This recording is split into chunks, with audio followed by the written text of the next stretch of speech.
Lihat, ibarat Allah, di balik baiat siap untuk berperang sampai syahid, tidak pulang kecuali menang, Allah telah menjanjikan fathan qaribah, penaklukan yang sangat dekat waktunya.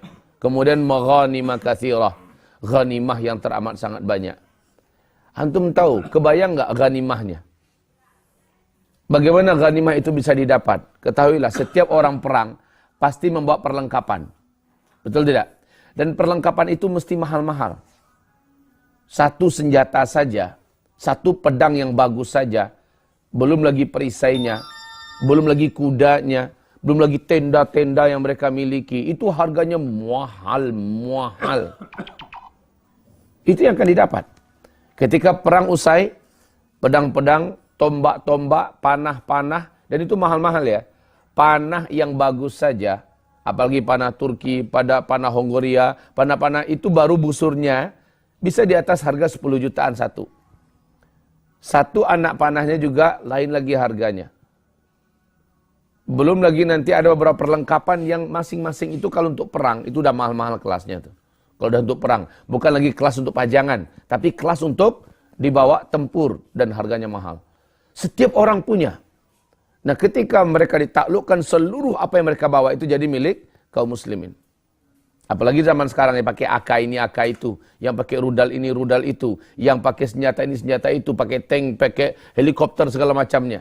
Tambah lagi negeri yang diduduki oleh mereka, yang ada minyak buminya, yang ada pabrik emasnya, tambang emasnya, yang ada tambang batanya, tambang ininya segala macamnya, itu akan menjadi ghanimah.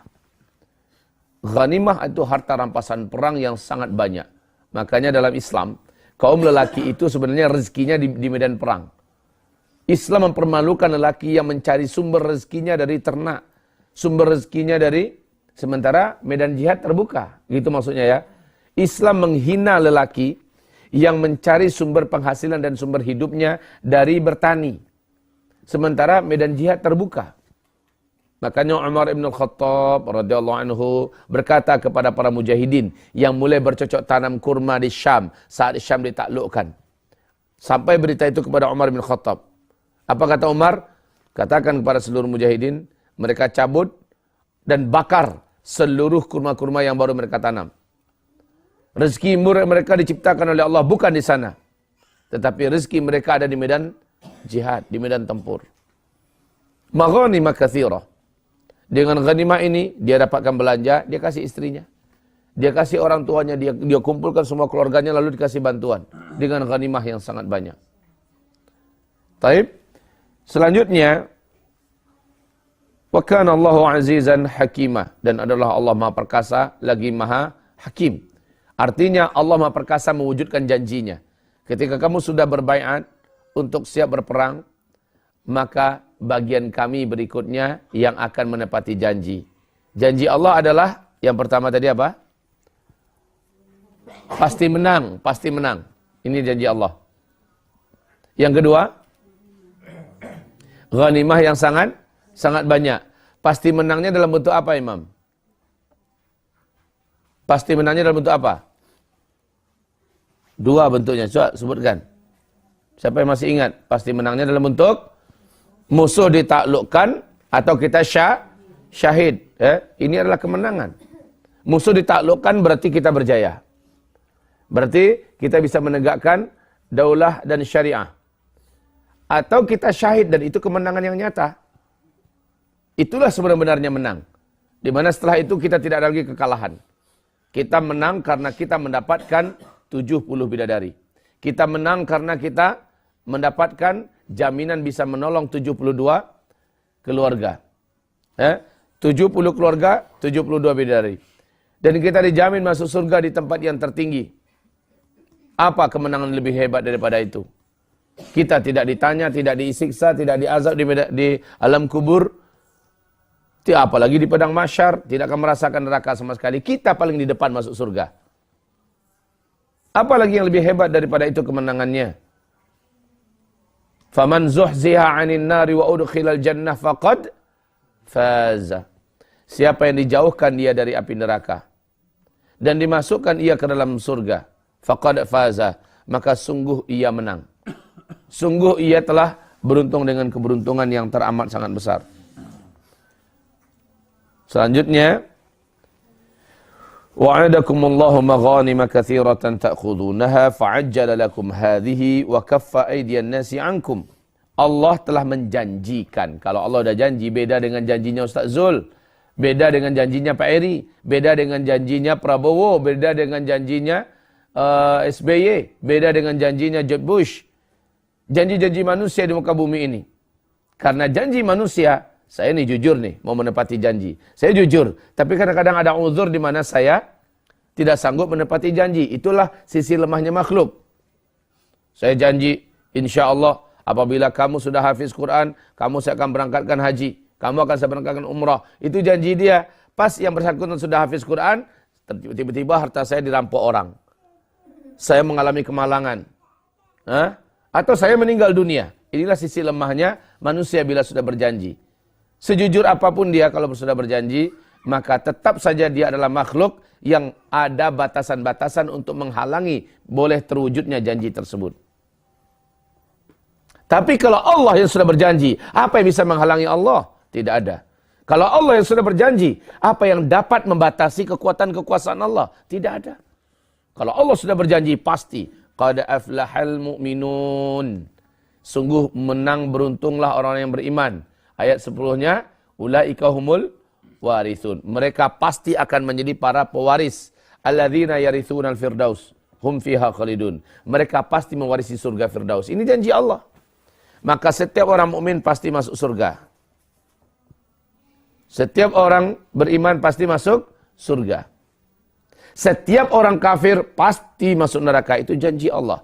Setiap mujahid yang pergi berperang karena Allah, berjamaah, pasti akan dimenangkan oleh Allah. Walaupun jumlahnya sedikit, senjatanya nggak banyak. Walaupun dia sama sekali belum ada persiapan. Tapi dia mau maju. Dia mau bertempur. Dia pasti menang. Ayo, menang tadi seperti apa tadi? Menangnya? Musuh kalah atau syahid. Nggak ada cerita mukmin itu mundur. Nanti di surah Al-Anfal yang kemarin sudah kita bahas. Mukmin itu baru boleh mundur hanya untuk siasat. Untuk mengelabui musuh. Atau yang kedua gabung dengan mujahidin, kelompok mujahidin yang lain yang lebih kuat, yang lebih terorganisir, boleh mundur. Untuk tujuan itu. Bukan mundur menyelamatkan nyawa. Nggak boleh. Kalau antum tonton film Umar Mukhtar, Singa Padang Pasir itu, ya, di Libya, para mujahidin malah mengikat lututnya dengan senjata laras panjang, mengikat lututnya masing-masing dengan tali. Supaya apa maksudnya? Supaya mereka nggak lari. Seberat apapun yang harus mereka lihat dan mereka hadapi di depan, supaya mereka nggak lari. Mereka ikat. Mereka ikat lalu mereka siap di padang pasir itu. Sementara musuh datang membawa tank-tank baja mereka. Ya, dengan senjata berat mereka dan dengan pasukan kavaleri mereka yang sangat banyak, pasukan mereka ditunggu oleh para mujahidin. Betul-betul sampai udah dekat jaraknya cuma 10 meter masih nembak mereka. Sampai mereka memang syahid seluruhnya. Begitu ya, karena tidak ada cerita lari. Nggak ada cerita lari. Maju terus sampai menang atau syahid di situ. Nah, kalau mundur boleh. Tujuannya tadi bagaimana kalau mundur? Siasat perang untuk mengelabui musuh atau bergabung dengan yang lebih terorganisir atau lebih siap atau lebih kuat. Bukan untuk menyelamatkan nyawa. Taib. Allah menjanjikan kepada kamu ghanimah yang sangat banyak. Ghanimah ini adalah harta yang sangat berkah. Harta yang sangat halalan thayyibah. Harusnya rezeki kita bukan dari menjahit. Rezeki kita bukan dari bercocok tanam, bertani. Rezeki kita bukan dari mengail, dari nyari ikan di laut. Rezeki kita bukan dari pergi ke pasar. Rezeki kita para lelaki adalah di medan perang. Permainan lelaki yang paling sesungguhnya adalah jihad. Inilah permainan paling menyenangkan. Wisata yang paling lezat itu adalah wisata di medan jihad. Tidak ada lagi wisata yang lebih sempurna bagi seorang lelaki kecuali di medan jihad. Saudara-saudaraku, karena kita bicara tentang ayat-ayat jihad, ya saya akan menyampaikan jihad. Taib, kita lanjutkan. Fa'ajjala lakum hadhihi wa kafa aydiyan nasi ankum. Allah segerakan untuk kamu janji ini. Lah umat Islam sekarang ini umatnya miskin enggak? Iya. Supaya ingin kembali kekayaan harta kamu yang luas.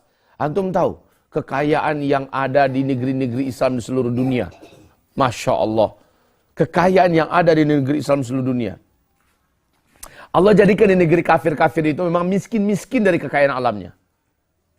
Tapi Allah jadikan negeri-negeri yang banyak kaum musliminnya kaya raya alamnya. Indonesia saja. Diberikan kekayaan oleh Allah Subhanahu wa taala. Satu Freeport itu dapat menghidupi penduduk bumi ini untuk sekian puluh tahun. Satu Freeport. La haula wala quwata illa billah. Satu kekayaan yang ada di Aceh saja, gas alam yang ada di dalamnya lainnya itu sanggup menghidupi Indonesia. Satu provinsi Riau saja sanggup menampung hidupnya satu Sumatera. Kalau digabungkan satu Indonesia bisa menghidupi dunia untuk sekian ratus tahun. Saking kayanya. Belum lagi Arab Saudinya, negeri Arabnya. Belum lagi negeri, Masya Allah, Brunei saja baru-baru kemarin menemukan minyak bumi yang dapat mengeluarkan minyak selama 500 tahun lebih. Sementara kekayaannya yang ada saja sudah melimpah ruah. Begitulah yang Allah berikan. Tetapi orang-orang kafir, fayamiluna alaikum mailatan wahidah. Mereka pasti akan merampok kekayaan kamu itu. Mereka pasti akan mencuri apa yang kamu punya dengan cara-cara apa yang bisa mereka dapat. Nah, kalau kamu tidak mempertahankannya dengan perang, kalau kamu tidak mempertahankannya dengan senjata, fayamiluna alaikum mailatan wahidah. Oleh karena itu, rezeki kita yang sebenarnya adalah di bawah bayang-bayangan tombak. Selama ini hadis al-jannatu tahta zilali as-suyuf. Surga itu di bawah kelebatan pedang. Yang mau surga dengan pedang dapatkan untuk laki-laki ya. Sementara ju'ila rizqi tahta zilli rumhi. Dijadikan rezekiku di bawah naungan tombakku. Maksudnya apa? Rezekinya ada di bawah kita di Indonesia ini.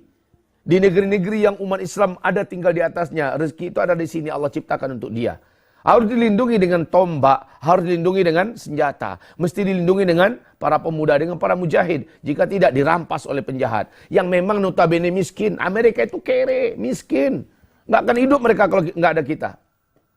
Ya, kalau nggak ngerampok kita, kalau tidak menjajah kita, mereka tidak akan bisa hidup. Israel itu miskin. Kekayaannya cuma karena ngerampok ke sana kemari di seluruh dunia ini. Orang-orang kafir itu miskin-miskin. Kalaulah bukan karena tanah-tanah Islam yang bisa mereka rampas, mereka bisa jajah, maka mereka betul-betul tidak bisa hidup. Makanya mereka itu berpikir siang malam bagaimana kita ini tidak bangkit, tidak berjihad. Makanya jihad ini digembosi betul agar orang takut pergi berjihad. Agar orang cemas untuk berjihad. Wahai kaum lelaki, bangkitlah kalian. Kita adalah lelaki akhir zaman. Kita adalah para lelaki akhir zaman. Ketahuilah kita tidak punya pilihan. Nahnu na'ishu fi zamanil jihad. Hari ini kita hidup di zaman jihad. Kita tidak punya pilihan yang lain. Tidak pun kita berjihad, seluruh lelaki di muka bumi di akhir zaman akan Allah segera cabut nyawanya dalam waktu cepat. Bukankah Rasulullah mengatakan di fase kelima, perbandingan laki-laki dengan wanita jumlahnya berapa? 1 berbanding 50. Daripada kita meninggal karena dukhon, daripada kita meninggal karena meteor, daripada kita meninggal karena perkara-perkara alami yang pasti akan timpa susul menyusul di bumi ini, bagus kita syahid di medan tempur. Maka apa yang mau ditakutkan? Dan sudah mendapatkan janji Allah, lelakilah yang paling banyak dicabut nyawanya oleh Allah di fase-fase umur umat terakhir ini. Maka sebelum dicabut nyawa kita oleh Allah sebagai seorang pecundang, sebaiknya kita dicabut oleh Allah nyawa kita sebagai seorang syuhada. Maka azamkan kepada diri masing-masing. Ana lam akun illa wa ana mujahid. Saya ini bukan apa-apa kecuali saya adalah seorang mujahid. Nyawa cuma 1 lembar dalam badan ini. Nyawa hanya 1 helai di dalam badan ini. Dan dia pasti keluar. Maka pilihlah cara keluar yang terhormat. Cara keluar yang agung dan mulia. Di mana 70 bidadari merindu-rindukan kita. Subhanallah. Di mana istri kita nanti yang ada di dunia, yang beriman, yang soleha, dapat kita pastikan masuk surga. Lalu seluruh bidadari menjadi dayang-dayangnya. Masya Allah. Taib, hamba-hamba Allah yang kami muliakan. Alirkan darah mujahid dalam darahmu masing-masing, wahai para lelaki. Wahai para pemuda-pemuda akhir zaman. Alirkan darah jihad. Sesungguhnya kita hidup hari ini di zaman jihad. Kita tidak mau membaharakan jihad di negeri yang masih bisa kita hidup dalam menjalankan agama Allah dan menjalankan syariat Allah Subhanahu wa taala. Tapi kita bersiap-siap ketika terbuka jalan dan peluangnya, jangan sampai tidak termasuk di antara para pemain yang akan memainkan lakon-lakonannya. Selanjutnya, wa kaffa aydiyan nasi ankum. Nanti tugas Allah, bagi Allah itu kecil, kun fayakun saja bagi Allah. Wa kaffa aydiyan nasi ankum.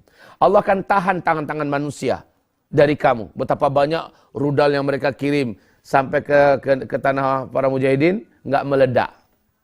Nggak meledak. Lalu bagaimana? Diambil balik oleh mujahidin, dikirim balik, meledak di tempat mereka. Ini sering terjadi. Wa kaffa aydiyan nasi ankum. Allah tahan manusia. Ketika mereka ingin berperang, Allah datangkan bala tentaranya. Apa bala tentaranya?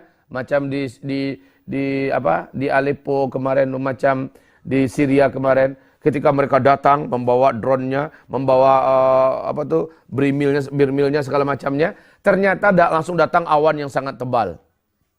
Salju pun turun. Akhirnya mereka mundur kembali. Padahal mujahidin sudah sangat terkepung. Begitulah cara Allah. Wa kaffa aydiyan nasi ankum. Allah tahan tangan manusia dari kamu. Allah jadikan mujahidin itu enggak kelihatan. Atau kelihatan sangat banyak oleh mereka sehingga mereka ketakutan duluan dan lari. Meninggalkan persenjataan mereka. Subhanallah. Wa kaffa aydiyan nasi ankum. Allah tahan tangan-tangan manusia dari kamu. Walitakuna ayatan. Agar yang demikian itu menjadi bukti yang nyata dari pertolongan Allah kepada kamu.